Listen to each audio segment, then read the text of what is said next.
Thank you, Mr. Chairman, Ranking Member Garamendi, for having this hearing.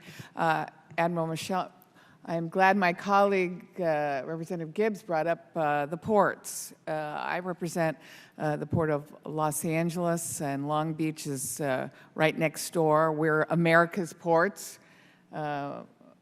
Over 40% of all the trade that comes through this country comes through our ports.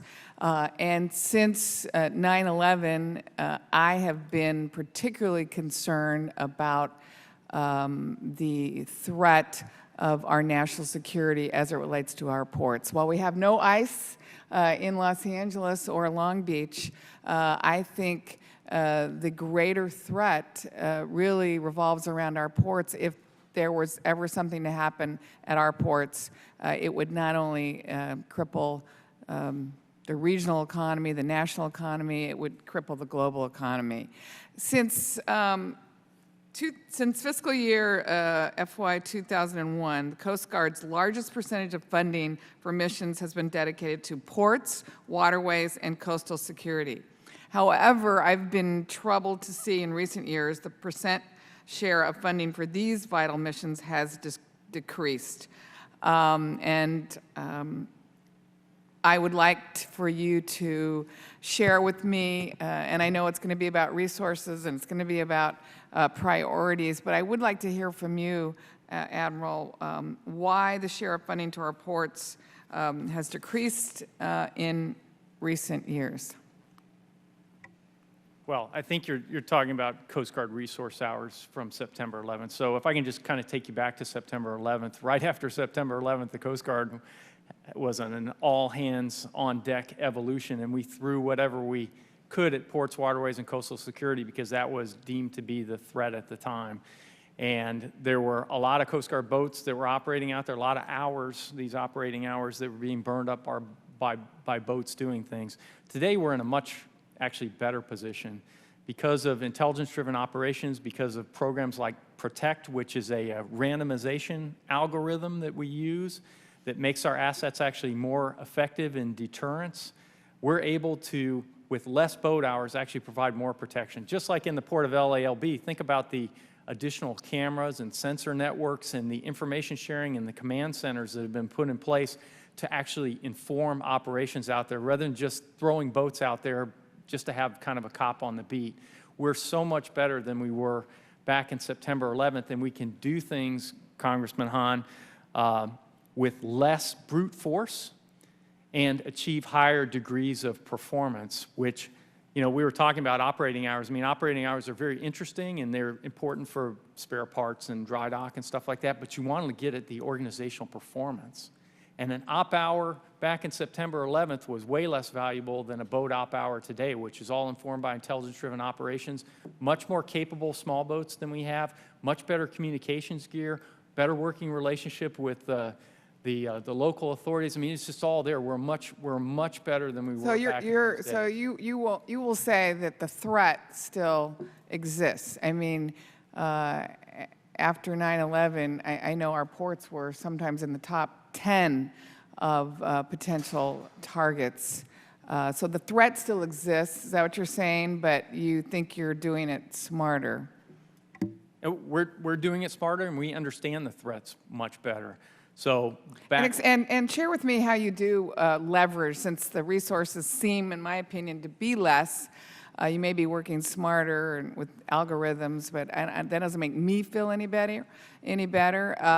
But share with me how you're leveraging your limited resources with the Port Police, the LA County Sheriff's Department, FBI, some of the counterterrorism groups that are situated right there in the harbor.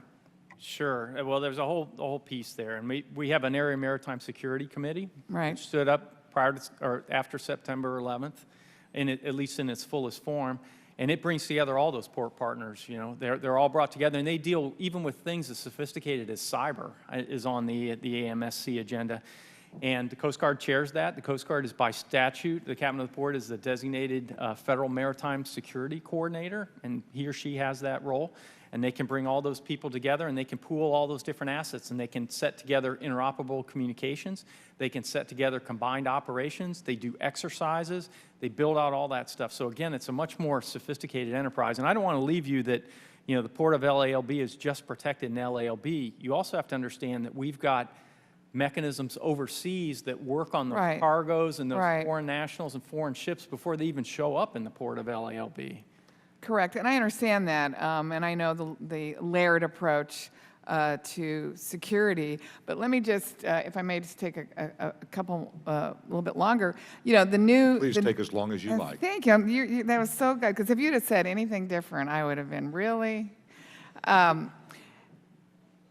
you know, the CMA, CGM, Benjamin Franklin, the mega ship, called both at Long Beach and Los Angeles. Megaships can hold up to 22,000 containers. You know, that's a lot of containers coming into our ports at one time, much greater than, you know, we're used to. Explain to me how, you know, the Coast Guard is ready for that, is prepared for that. You know, hopefully it's more than just algorithms that you're using to consider that certain cargo could be at risk. Yeah, well, I mean, it's a challenging question. It deals with not only the volume on a particular vessel, but I mean, you've just got more containers moving all the time, and that becomes a harder and harder risk. Coast Guard works with CBP primarily, but also international partners, and we try to vet as many of those shippers. I mean, the good part about 22,000 containers on a ship is you only deal with one ship. So, you know, you look at that crew, you look at that ship, instead of multiple ships where you got to look at multiple crews. But you got more containers, and all those containers, ideally you don't want those ships to even show up in the United States before they've undergone at least some screening. So you deal with things like CSI, the Container Security Initiative, or the Customs Transnational Partnership Against Terrorism, CTPAT, whatever, trusted shipper programs, which help a lot. So a lot of that box traffic that comes into LALB comes from people like Walmart and things like that, and they have a vested interest in making sure that they provide global security chains, and that can help things move through the system quicker. So there are screening programs that start all the way overseas with 24-hour lading rules from the Customs Service, and electronic manifesting that allows you to look at all these different electronic manifests and try to screen those containers before they even show up. But it's a challenge, Congresswoman, that increasing global trade and things like Panama Canal expansion are going to increase all these challenges, because we love global trade and it brings all these great things from the outside, but for an agency like the Coast Guard, it taxes our system because it's just more volume that you have to be able to dig through. But we try to look at all that stuff. And I appreciate, vessels, people, and I cargo. appreciate, and I have had a long relationship with the men and women of the Coast Guard, and the Long Beach LA sector is just such a great place with wonderful men and women who, our commanding officer out there, Captain of the Port, Captain Williams, has been amazing in working with us. But I will tell you, I'm going to end by saying I still think our ports are a vulnerable entryway into this country. And I don't want for any second to feel like we've let our guard down, because I think that's what they're waiting for. And they know one incident of you know, a mass explosion at that port complex could create havoc in this country and globally. So, you know, pay more attention to the ports and less attention to ICE. You've got my full attention, Congresswoman. Thank the gentlelady. Okay, let's go on a little bit more icebreaker, because I guess I get to ask that if I want to, because I'm the chairman. So here's my question. We were looking back over time